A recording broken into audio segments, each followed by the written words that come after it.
Hello everyone, how are you. I hope आप सब ठीक होंगे।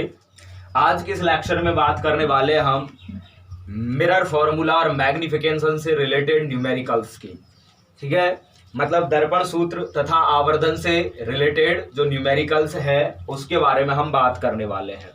ठीक, तो चलिए फर्स्टली मैं आपको एक बात बता देना चाहता हूं कि फिजिक्स के न्यूमेरिकल्स में स्टूडेंट्स काफी हद तक घबराते हैं। न्यूमेरिकल सॉल्व करने से पहले न्यूमेरिकल देखते ही घबरा जाते हैं। तो ऐसा कुछ नहीं है फिजिक्स के न्यूमेरिकल्स में। इसमें एक बात आपको ये याद रखनी है न्यूमेरिकल सॉल्व करते टाइम, कि पहले तो न्यूमेरिकल को अच्छे से ध्यान पूर्वक पढ़ा जाए। ठीक है, उसके बाद उसमें ये देखो कि आपको दिया गया क्या है। ओके, जो जो चीजें आपको दी गई हैं उन पर फोकस करो, उनको नोट कर लो, गिवन में उनको नोट कर लो। उसके बाद आप फोकस करो जो आपसे पूछा है कि भाई क्या चीज पूछी गई है क्वेश्चन में, न्यूमेरिकल्स पूछ क्या रहा है। तब दिए गए और पूछे गए कि जो भौतिक राशियां हैं, पूछी गई जो भौतिक राशियां हैं उनके बिटवीन में आपको क्या निकालना होता है, एक रिलेशन निकालना होता है। कोशिश ये करनी होती है कि हमको इनके भी दिए गए और पूछे गए के मध्य किसी न किसी तरीके से सैद्धांतिकली, ठीक है, फिजिक्स के रूल्स को फॉलो करते हुए, फिजिक्स लॉ को फॉलो करते हुए उनमें हमको क्या मिले, रिलेशन मिले। यदि ये रिलेशन निकालना आप सीख गए और आपसे रिलेशन निकालना आ गया तो फिजिक्स के न्यूमेरिकल्स काफी आपको इजी लगेंगे। साथ ही साथ आपको एक बात ये याद रखनी होती है कि न्यूमेरिकल्स में दी गई कंडीशंस को फॉर्मूले में सेट करना, फॉर्मूले को कंडीशन के अकॉर्डिंग चेंज करना फॉर्मूले में, इस तरीके की बातें आपको अच्छे से आनी चाहिए। ठीक, दूसरी चीज में आपको रे ऑप्टिक्स से रिलेटेड जब भी आप न्यूमेरिकल सॉल्व करते हो आपको खास तौर पर एक बात याद रखनी है। वो बात क्या है कि जितनी भी आपको भौतिक राशियां दी जाती है उनको आप चिन्ह सहित लोगे। ठीक है, चिन्ह परिपाटी में आपको अच्छे से बता दिया गया है कि चिन्ह कैसे लेना है, बिंब की दूरी कैसे लेनी है, ठीक है, प्रतिबिंब की दूरी कैसे लेनी है, दूरी कहां से मापते हैं, चिन्ह प्रणाली में इस बारे में आपको बताया जा चुका है। ठीक, तो जो भौतिक राशियां दी गई हैं उन सबको चिन्ह प्रणाली द्वारा लेते हैं, चिन्ह परिपाटी द्वारा लेते हैं। लेकिन जो भौतिक राशि आपसे क्वेश्चन में पूछी जाती है, जो भौतिक राशि क्वेश्चन में पूछी जाती है उसको चिन्ह सहित नहीं लेना है। ठीक है, उसको कैलकुलेट करना है। वो मतलब क्वेश्चन अपने आप ही क्या है, सेटिस्फाई हो जाती है जब हम कैलकुलेट करते हैं। ठीक है, तो अपने आप वो चिन्ह सहित आ जाती है। ओके, तो चलिए बढ़ते हैं पहले क्वेश्चन की तरफ। ठीक है, ध्यान से देखिए, बोर्ड पर पहला क्वेश्चन लिखा हुआ है कि एक अवतल दर्पण के सामने, तो दर्पण कैसा दिया हुआ है क्वेश्चन में, अवतल दर्पण दिया हुआ है। अब इसके सामने 15 सेंटीमीटर की दूरी पर एक वस्तु रखी गई है। एक अवतल दर्पण के सामने 15 सेंटीमीटर की दूरी पर वस्तु रखी गई है। दर्पण द्वारा प्रतिबिंब की प्रकृति, स्थिति तथा आवर्धन ज्ञात कीजिए, जबकि दर्पण की फोकस दूरी 10 सेंटीमीटर है। ठीक है, तो इस तरीके से ये आपको क्वेश्चन दिया गया है। तो मैंने अभी कहा आपको क्या क्या चीज देखनी है, आपको न्यूमेरिकल को ठीक से पढ़ना है। अवतल दर्पण के सामने एक वस्तु रख दी है जिसकी अवतल दर्पण से दूरी कितनी है, 15 सेंटीमीटर की दूरी है। ठीक है, उसके बाद ये कह रहा है कि जब अब इसमें प्रतिबिंब बन रहा होगा तो उस प्रतिबिंब की प्रकृति आपको ज्ञात करनी है। कैसी ज्ञात करनी है, उल्टी है, वास्तविक है या आभासी है। ठीक है, स्थिति उल्टी है, सीधी है, प्रतिबिंब कितनी दूरी पर बन रहा है उसकी स्थिति होगी। ठीक है, और उसका आवर्धन ज्ञात करना है। क्या ज्ञात करना है, आवर्धन प्रतिबिंब का। ठीक है, तो चलिए सबसे पहले हम उन पॉइंट को नोट करते हैं जो हमको क्या है, दिए गए हैं। तो क्या क्या चीज दी गई है, सबसे पहले तो आप इस बात पर फोकस करो कि दर्पण कैसा है, अवतल दर्पण है। ठीक, अब 15 सेंटीमीटर की दूरी पर वस्तु रखी गई है। वस्तु रखी गई मतलब बिंब की दूरी दी गई है। तो आपको u दिया हुआ है, क्या दिया हुआ है, u दिया हुआ है। तो u इज इक्वल टू क्या हो जाएगा, 15 सेंटीमीटर। लेकिन देखिए आप ध्यान दीजिए, मैंने क्या कहा अभी, सारी जो राशियां हैं u v f r ये m, ये सब की सब आपको चिन्ह सहित लेनी है। बस जो राशि आपसे पूछी जाती है उसको चिन्ह सहित नहीं लेना है। ठीक है, बाकी का तो आप जानते हो। अवतल दर्पण में u कैसे लिया जाता है, कैसे होता है, नेगेटिव होता है। क्यों, क्योंकि ये वस्तु की दूरी होती है। मान लो ये आपका इस तरीके से अवतल दर्पण हो गया, वस्तु यहां रखी हुई है, तो ध्रुव से आप दूरी मापोगे तो आपतित किरण की विपरीत दिशा में मापोगे। तो इस कारण क्या है, u कैसी होगी, नेगेटिव होगी। ठीक है, ओके, तो u इज इक्वल टू हो गया आपका माइनस का 15 सेंटीमीटर। उसके बाद ये कह रहा है जबकि दर्पण की फोकस दूरी 10 सेंटीमीटर है, तो दर्पण की फोकस दूरी दी हुई है f बराबर माइनस का कितना दिया हुआ है, 10 सेंटीमीटर दिया हुआ है। ठीक है, तो ये भौतिक राशि तो हमको दी गई थी। उसके बाद हमसे पूछा क्या क्या है इसने, ठीक, तो इसने पूछी है प्रतिबिंब की प्रकृति ज्ञात करनी है, उसके बाद उसकी स्थिति ज्ञात करनी है और आवर्धन ज्ञात करना है। ओके, तो हमारे पास देखो u है, f है, स्थिति में v चाहिए हमको। ठीक है, कि प्रतिबिंब दर्पण से कितनी दूरी पर बन रहा है, तो हम यहां सीधा सीधा क्या लगा देंगे, दर्पण सूत्र से, किससे, मिरर फॉर्मूला से। ठीक, दर्पण सूत्र क्या हो जाएगा, 1/f is equal to 1/u plus क्या होता है, 1/v होता है। तो हमको क्या कैलकुलेट करना है, v कैलकुलेट करना है। ओके, तो 1/f, f की वैल्यू हो जाएगी 1/f का वैल्यू माइनस का क्या हो जाएगा 10 इज इक्वल टू 1/ माइनस का क्या हो जाएगा 15 हो जाएगा। ठीक है, प्लस में क्या हो जाएगा 1/ क्या हो जाएगा v हो जाएगा। ओके, v को मैंने देखो चिन्ह सहित नहीं लिया क्योंकि ये पूछा गया है, इसलिए हमने इसको चिन्ह सहित नहीं लिया है। ओके, तो यहां से जब आप इसको इधर इसका पक्षांतरण कर लोगे तो ये हो जाएगा 1/ माइनस का 10, इसको इधर लोगे तो ये प्लस का हो जाएगा 1/15 इज इक्वल टू क्या हो गया 1/v हो गया। एलसीएम लिया आपने, ये आ जाएगा 150, इसका एलसीएम आ जाएगा, यहां हो जाएगा आप इससे डिवाइड करोगे माइनस के क्या हो जाएगा 15 प्लस ये कितना हो जाएगा आपका 10 हो जाएगा, कितना हो जाएगा 10 हो जाएगा। ओके, ठीक है, तो यहां से आ जाएगा इज इक्वल टू 1/ क्या आ जाएगा v। ठीक, इसके बाद देखिए यहां से हो जाएगा ये माइनस का 15 है और ये प्लस का क्या हो गया 10 हो गया, तो यहाँ कितना हो गया प्लस का 10 और माइनस का 15, तो यहाँ रिमेन रह गया माइनस का 5/150 इज इक्वल टू ये हो जाएगा 1/v।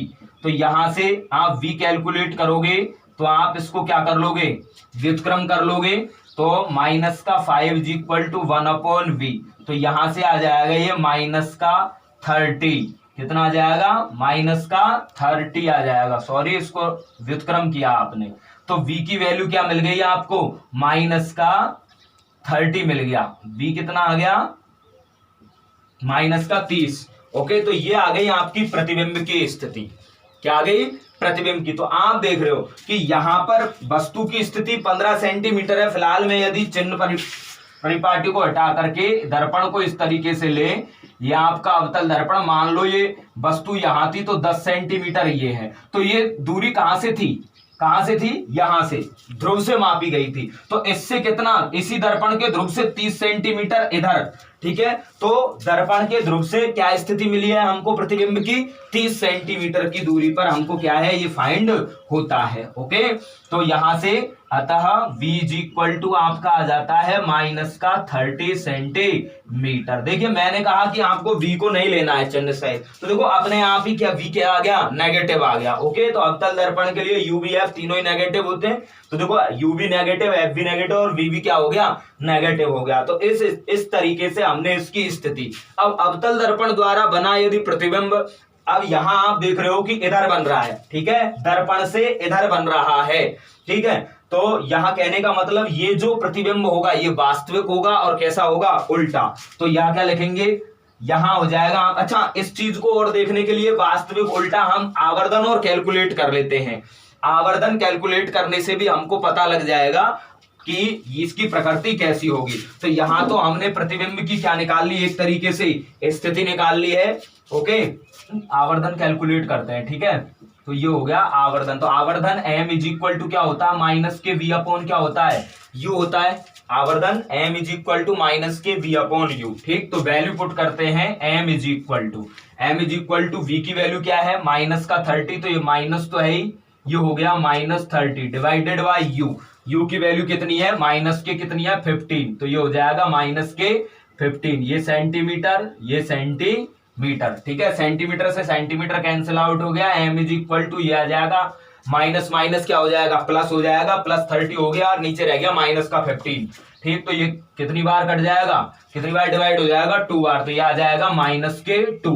तो m की वैल्यू आ गई आपके लिए -2। तो अब आप देखो m इज इक्वल टू -2 आया है, b इज इक्वल टू -30 आया है। इसका कहने का मतलब इन दोनों से अब हम इसकी प्रकृति पूरी तरीके से लिख सकते हैं। स्थिति हमको कैलकुलेट हो ही गई है, आवर्धन इसका हमको कैलकुलेट हो गया है, तो हम इस बारे में लिख सकते हैं कि अतः प्रतिबिंब की प्रकृति, अतः प्रतिबिंब कैसा होगा भैया आपका प्रतिबिंब, प्रतिबिंब एक तो होगा आपका वास्तविक, अतः प्रतिबिंब वास्तविक होगा, वास्तविक होगा, तथा वस्तु से कैसा होगा, छोटा होगा, वस्तु से छोटा होगा। अब ये छोटा होगा, आप क्वेश्चन यदि पुटअप करते हो कि सर ये छोटा कैसे पता कर लिया आपने, वास्तविक, वास्तविक होगा, अवतल दर्पण है, v का मान नेगेटिव है और किससे ज्यादा, u से यदि आप स्थिति देखते हो इसकी अवतल दर्पण में, ये आपका अवतल दर्पण हो गया, ये यदि ध्रुव से दूरी देखी जाए तो ये 10 सेंटीमीटर है और कहीं इधर 30 सेंटीमीटर पर क्या बन रहा है आपका प्रतिबिंब बन रहा है। ठीक है, इस तरीके से। तो ये तो मान लिया हमने ये बात कि प्रतिबिंब, अच्छा ये बाईं ओर बनेगा, दर्पण के कैसे होगा, बाईं ओर, ठीक है, उस तरीके से। ठीक, तो यहां पर बात समझने की अब ये है कि ये कैसे पता लगा कि छोटा होगा। तो आपको देखो मैंने आवर्धन वाले लेक्चर में ये बताया था कि जब आवर्धन m इज लेस देन 1 है, यदि आवर्धन का मान 1 से कम है तो वस्तु आकार में कैसी दिखाई देती है, छोटी दिखाई देती है। ठीक, और जब m इज ग्रेटर देन 1 होता है तब वस्तु कैसी दिखाई देती है, आकार में बड़ी दिखाई देती है। ओके, तो आप देख रहे हो कि यहां पर m की आवर्धन की जो वैल्यू है वो 1 से कम है। क्या है, 1 से कम, -2 1 से कम होता है। ठीक है, तो ये 1 से कम है, इसलिए वस्तु आकार में, वो प्रतिबिंब आकार में कैसा होगा, छोटा होगा। किसका, वस्तु का, वस्तु का दर्पण में बनने वाला प्रतिबिंब कैसा होगा, आकार में छोटा। तो इस तरीके से इसकी पूरी कंप्लीट बात हो जाती है प्रतिबिंब की, कि प्रतिबिंब दर्पण के ध्रुव से 30 सेंटीमीटर दूर बाईं ओर बनेगा और कैसा बनेगा, वस्तु से छोटा बनेगा और कैसा बनेगा, वास्तविक बनेगा। ठीक है, आई होप आपको ये क्वेश्चन ठीक से समझ में आ गया होगा। तो देखिए दूसरा क्वेश्चन ये है कि एक मनोरंजन पार्क में लगे अवतल दर्पण की वक्रता त्रिज्या 4 सेंटीमीटर है। ठीक है, ध्यान दीजिए, मनोरंजन पार्क में क्या, कौन सा दर्पण लगा हुआ है, अवतल दर्पण। इस अवतल दर्पण की वक्रता त्रिज्या कितनी है, 4 मीटर है। कितनी है, 4 मीटर। एक बालिका दर्पण के सामने खड़ी है ताकि यह अपनी वास्तविक लंबाई की 2.5 गुनी प्रतीत होती है। यदि प्रतिबिंब सीधा है तो यह दर्पण से कितनी दूरी पर खड़ी है। तो इस तरीके से ये क्वेश्चन है।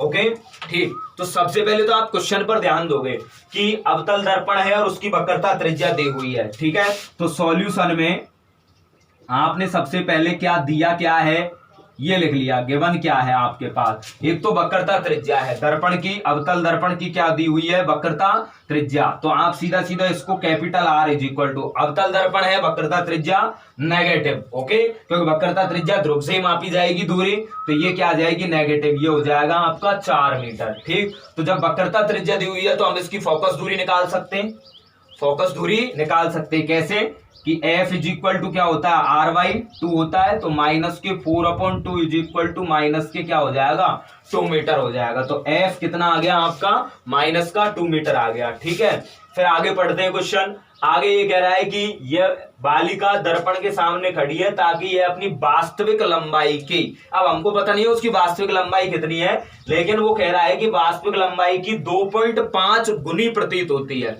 ठीक है, तो स्टूडेंट आप ध्यान दीजिए, जब भी क्वेश्चन में इस तरीके से कहा जाए कि कोई प्रतिबिंब जो बन रहा है, उस प्रतिबिंब में जो वस्तु है या कोई यहाँ पर बालिका है, तो बालिका की जो लंबाई है वो वास्तविक लंबाई से कितनी, 2.5 गुनी, n गुनी कह लो, मतलब n का मान कुछ भी हो सकता है, 1 2 3 या 2.5 जो भी है, 1.5, ठीक है, कुछ भी हो सकता है। तो ये गुनी शब्द जब भी आता है इसका मतलब हमें समझना है कि हमें यहाँ आवर्धन दिया हुआ है। क्या दिया हुआ है, आवर्धन, मतलब आवर्धन की वैल्यू दी हुई है कि वो इतने गुनी, वास्तविकता से इतनी गुनी, आई बात समझ में, उसका प्रतिबिंब बन रहा है, तो 2.5 गुनी प्रतीत होती है। तो यहां इसका मतलब इसने क्या दिया हुआ है, आवर्धन दिया हुआ है। क्या दिया हुआ है, आवर्धन, m इज इक्वल टू कितना दिया हुआ है, 2.5। अवतल दर्पण वास्तविक स्थिति के लिए, वास्तविक कहा है इसने, तो वास्तविकता के लिए हम क्या, वास्तविक जब प्रतिबिंब बनता है तो अवतल दर्पण के लिए m क्या होता है, नेगेटिव होता है। ठीक है, m is equal to minus के 2.5। तो मैंने चिन्ह प्रणाली से क्या ले लिया, m is equal to minus के क्या ले लिया, 2.5 ले लिया। ठीक है, तो m हो गया ये। अब फिर क्वेश्चन क्या कर रहा है, यदि प्रतिबिंब सीधा है तो यह दर्पण के कितनी दूरी पर खड़ी है। तो अवतल दर्पण में प्रतिबिंब के सीधे होने की कंडीशन तो आवासी m जब धनात्मक होता है, आवर्धन जब धनात्मक हो तभी प्रतिबिंब कैसा बनता है, सीधा बनता है। ये ध्यान रखना अवतल दर्पण में। ठीक है, तो दर्पण से कितनी दूरी पर खड़ी है, u पूछा, मतलब उसने क्या पूछा आपसे, u पूछा है। ठीक है, तो u कैलकुलेट करना है हमको। तो चलिए हम अप्लाई करते हैं मिरर फॉर्मूला। हम अप्लाई कर लेंगे मिरर फॉर्मूला, हमने अप्लाई कर लिया। तो मिरर फॉर्मूला क्या होता है, 1/v plus 1/u is equal to क्या होता है, 1/f होता है। ये आपका मिरर फॉर्मूला हो गया। ओके, यहां से आप एक काम और कर सकते हैं, जब आपको यहां पर देखो v नहीं है आपके पास, क्या नहीं है, v नहीं है, तो या तो आप इसके दो तरीके हैं, दोनों तरीकों से कैलकुलेट कर सकते हो। फर्स्ट तरीका ये भी है कि आपके पास v नहीं है, m और u है, तो अवतल दर्पण के लिए m is equal to minus के v अपॉन u होता है। m की वैल्यू आपको दी हुई है, u दिया हुआ है, तो यहां से आप v कैलकुलेट कर सकते हो। v कैलकुलेट करने के बाद इसमें पुट कर सकते हो। ठीक है, u तो पूछा ही है, सॉरी u आपसे क्या है, उसने पूछा है, u पूछा है, m और f दिया हुआ है। तो इसको इस तरीके से इसको इस तरीके से सॉल्व करेंगे हम कि मिरर फॉर्मूला में हमारे पास m और f होने पर m f में जो रिलेशन है, उस रिलेशन से हम इसको क्या कर लेंगे, सॉल्व कर लेंगे। तो कैसे करेंगे, देखो हमारे पास है m इज इक्वल टू होता है माइनस के f, u माइनस के f होता है, किसके लिए, अवतल दर्पण के लिए। किसके लिए होता है, अवतल दर्पण के लिए। फोकस दूरी तथा आवर्धन में जो संबंध होता है वो क्या होता है, m is equal to minus के f अपॉन u माइनस के क्या होता है, f होता है। ठीक है, चलिए तो इसमें वैल्यू पुट करेंगे, m इज इक्वल टू, अब m की वैल्यू, अब देखो अब आप यहाँ कह रहे हो m नेगेटिव है, लेकिन हमें यहाँ m नेगेटिव अब नहीं लेना, क्योंकि ये कंडीशन दे रहा है कि यदि प्रतिबिंब सीधा है तो अवतल दर्पण द्वारा जब भी प्रतिबिंब सीधा होने की बात करेगा, आवर्धन आपका कैसा रहेगा, धनात्मक रहेगा, पॉजिटिव रहेगा। तो यहां से ये हो जाएगा 2.5, तो ये तो ले लेंगे पॉजिटिव हम। उसके बाद माइनस का f की वैल्यू कितनी हुई, माइनस की कितनी है, 2 डिवाइडेड बाय u की वैल्यू, u कैलकुलेट करना, माइनस और f की वैल्यू ये हो जाएगी माइनस की क्या हो गया, 2 हो गया। ठीक है, क्रॉस मल्टीप्लाई कर लेंगे। क्रॉस मल्टीप्लाई करने से देखो क्या आ जाएगा, ये हो जाएगा 2.5u माइनस माइनस प्लस हो गया, तो प्लस ये रह जाएगा 2.5 को 2 से मल्टीप्लाई करोगे क्या आ जाएगा, 5 आ जाएगा। ओके, इज इक्वल टू ये बन जाएगा आपका 2, तो यहां से आ जाएगा आपका 2.5u is equal to 2 minus 5, तो ये हो जाएगा 2.5, तो u इज इक्वल टू हो जाएगा आपका, u इज इक्वल टू आ जाएगा माइनस का 3 अपॉन 2 पॉइंट कितना आ जाएगा, 5। ओके, ठीक है, तो यहां से आप कैलकुलेट करोगे तो u इज इक्वल टू ये आ जाएगा 6/5। 6/5 की वैल्यू क्या आ जाएगी, नेगेटिव, माइनस का क्या आ जाएगा, 6/5 हो जाएगा। 5 से आप इसको डिवाइड करोगे, 5 बन जा 5.5 जा क्या हो गया, 10 हो गया, तो ये आ जाएगा माइनस के 1.2 मीटर। तो दर्पण से कितनी दूरी पर खड़ी होगी बालिका, u बराबर माइनस के 1.2 मीटर की डिस्टेंस पर खड़ी होगी। ठीक है, चलिए अगले क्वेश्चन की बात करते हैं। इसी तरीके से एक क्वेश्चन और लेते हैं, ये जैसे अवतल दर्पण के क्वेश्चन हो गए, एक उत्तल दर्पण का क्वेश्चन लेते हैं। ठीक है, अगला क्वेश्चन है हमारा क्वेश्चन नंबर 3 कि एक उत्तल दर्पण की फोकस दूरी दी हुई है आपको f, ठीक है, और एक वास्तविक बिंब इसके सामने ध्रुव से कितनी दूरी, f दूरी पर रखा जाए तो इसकी प्रतिबिंब की स्थिति को हमको ज्ञात करना है। प्रतिबिंब की स्थिति को ज्ञात करना है, मतलब प्रतिबिंब ध्रुव से कितनी दूरी पर रखा होगा, इस बारे में बात करनी है। तो इसका देखो सॉल्यूशन क्या हो जाएगा, इसका सॉल्यूशन मैंने क्या कहा कि पूछे गए और दिए गए के विटामिन में आपको क्या निकालना है, रिलेशन। ठीक है, तो चलिए बात करते हैं क्वेश्चन में क्या क्या दिया हुआ है, इस बारे में पढ़ते हैं। क्वेश्चन में है कि उत्तल दर्पण है, सबसे पहले तो यह ध्यान रखना है उत्तल दर्पण की फोकस दूरी f है। तो हमेशा मैंने क्या बताया इससे पहले के लेक्चर में, उत्तल दर्पण की फोकस दूरी धनात्मक होती है। कैसी होती है? धनात्मक। ठीक, तो फोकस दूरी तो क्या हो जाएगी? पॉजिटिव। ठीक है, एफ पॉजिटिव रहेगा। ओके, एक वास्तविक बिंब, ध्यान दीजिए कैसा बिंब बन रहा है? वास्तविक। दर्पण कौन सा है? उत्तल है। चलो कोई दिक्कत नहीं है, बन रहा है, बनने दो। इसके सामने ध्रुव से दूरी एफ पर रखा जाए, मतलब आपके बिंब की स्थिति दे दी गई है। दर्पण, उत्तल दर्पण के ध्रुव से बिंब कितनी दूरी पर रखा हुआ है? एफ दूरी पर रखा हुआ है। इसका मतलब यू क्या दिया हुआ है? बिंब की दूरी क्या हो जाएगी? बिंब की दूरी u इज इक्वल टू दे दिया आपको क्या? एफ। क्या दे दी है? एफ। लेकिन आप देख रहे हो बिंब की दूरियां ध्रुव से मापेंगे, ध्रुव से मापी गई दूरियां आपतित किरण की विपरीत दिशा में मापोगे तो कैसी? नेगेटिव। तो ये आ जाएगी नेगेटिव। और जो फोकस दूरी है वो तो कितनी दी हुई है आपको? एफ दी हुई है। फोकस दूरी भी क्या है? एफ। देखो उतनी दूरी पर क्या रखी हो, मतलब फोकस बिंदु पर ही रखी है एक तरीके से। कहां रखी हुई है? फोकस बिंदु पर ही रखी हुई है। ठीक है, ओके। तो अब दर्पण उत्तल है इसलिए फोकस दूरी क्या रहेगी? पॉजिटिव रहेगी। ओके, v की वैल्यू पूछी है इसमें, तो यहां पर आप क्या अप्लाई कर दोगे? वही दर्पण सूत्र लगा दोगे। तो आप लिखोगे दर्पण सूत्र से, दर्पण सूत्र से क्या हो जाएगा? वही 1/u plus 1/v is equal to क्या हो जाएगा? 1/f हो जाएगा। ठीक है, चलिए, तो u की स्थिति नेगेटिव है, तो यहां से हो जाएगा ये 1/ ये माइनस ये f हो गया, plus 1/v is equal to क्या हो जाएगा? 1/f। इसका इधर ले जाओगे, पक्षांतरण करोगे, 1/v बराबर 1/f प्लस 1/ क्या हो जाएगा? f। ओके, तो यहां से आ जाएगा आपका 1/v is equal to f, LCM आ गया, 1 प्लस 1 क्या हो गया? 2/में में क्या हो जाएगा? f हो जाएगा, 2/में में f। तो v प्रतिबिंब की स्थिति आ जाएगी, v इज इक्वल टू आपका आ जाएगा Fy क्या हो जाएगा? 2 हो जाएगा। मतलब प्रतिबिंब की स्थिति क्या हो जाएगी? Fy 2 हो जाएगी। ठीक है, तो बहुत इजी सा क्वेश्चन था, आसान सा, ज्यादा आपको इसमें कुछ दिमाग लगाने की जरूरत नहीं पड़ी। ठीक है, चलिए इसी के साथ और बढ़ते हैं अगले क्वेश्चन की तरफ। एक क्वेश्चन और देखते हैं।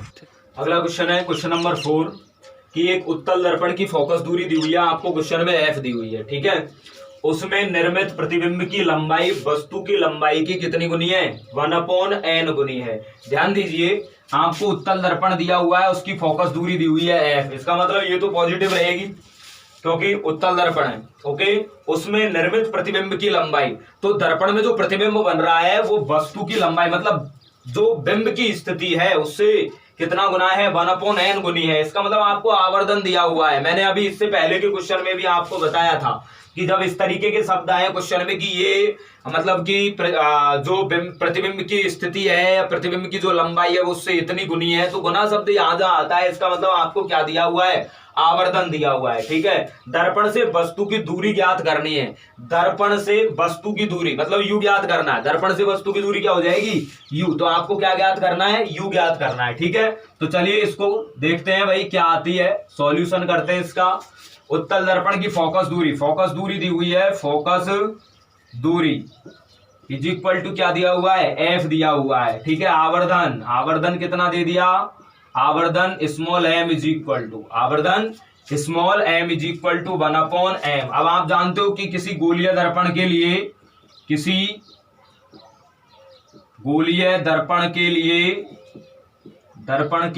लिए जो आप जानते हो आवर्धन m इज इक्वल टू, ठीक है, m इज इक्वल टू क्या हो जाता है? यहाँ उत्तल दर्पण है तो उत्तल दर्पण के लिए तो f/f माइनस क्या हो जाएगा? u मैंने इसलिए v का रिलेशन क्यों नहीं लिया क्योंकि v के तो बात ही नहीं है इसमें, सिर्फ क्या पूछा आपको? वस्तु की दूरी पूछी है दर्पण से, मतलब u का रिलेशन पूछा हुआ है। तो m इज इक्वल टू क्या हो जाएगा? f/f माइनस u हो जाएगा। अब उत्तल दर्पण की फोकस दूरी धनात्मक होती है तो ये तो पॉजिटिव, अवतल दर्पण होता तो यहाँ नेगेटिव होता। ठीक है, चलिए m इज इक्वल टू ये हो गया। अब यहाँ से m की वैल्यू आपको गिवन है 1/n इज इक्वल टू ये हो जाएगा f/f माइनस के u हो जाएगा। आप क्रॉस मल्टीप्लाई करोगे इनको, ये हो जाएगा आपका इस तरीके से, ये तो आ जाएगा nf इज इक्वल टू ये ओनली ऑन रहेगा f माइनस के, ये हो जाएगा। ठीक है, तो यहाँ से nf is equal to f minus के क्या हो गया? u हो गया। तो u कैलकुलेट करना है तो u का आपने पक्षांतरण कर लिया, इधर इस वाली टर्म को ले आए आप इधर और इस वाली टर्म को ले गए उधर। इधर ये नेगेटिव है, इधर आकर के क्या हो जाएगी? पॉजिटिव, और ये पॉजिटिव उधर जाके क्या हो जाएगी? नेगेटिव हो जाएगी। तो ये हो जाएगा f। ठीक है, एफ माइनस के क्या हो जाएगा, एन एफ हो जाएगा। ओके ठीक, तो u is equal to F आपने कॉमन ले लिया, एफ वन माइनस के क्या रह गया, एन रह गया। ओके यदि आप माइनस कॉमन लेते हो तो आपको क्या फाइंड होता है कि माइनस के एफ और ये हो जाता है एन माइनस के वन। तो ये आ जाएगी आपकी किसकी स्थिति, दर्पण से वस्तु की स्थिति आ जाती है। ठीक है, आई होप आपको ये उत्तल दर्पण और अवतल दर्पण पर आधारित ये छोटे से दर्पण सूत्र और आवर्धन के लिए ये छोटे से क्वेश्चन है, बेसिकली क्वेश्चन है, कोई ज्यादा खास इसमें कुछ हार्ड है नहीं, बस आपको ध्यान रखना है चिन्ह प्रणाली का, दर्पण कौन सा है, क्वेश्चन पर अच्छे से फोकस करना है, क्वेश्चन को ध्यान से समझना है, दिया गया क्या है और पूछा गया क्या है, उसके बिटवीन का आपको क्या निकालना है, रिलेशन निकालना है। ठीक है,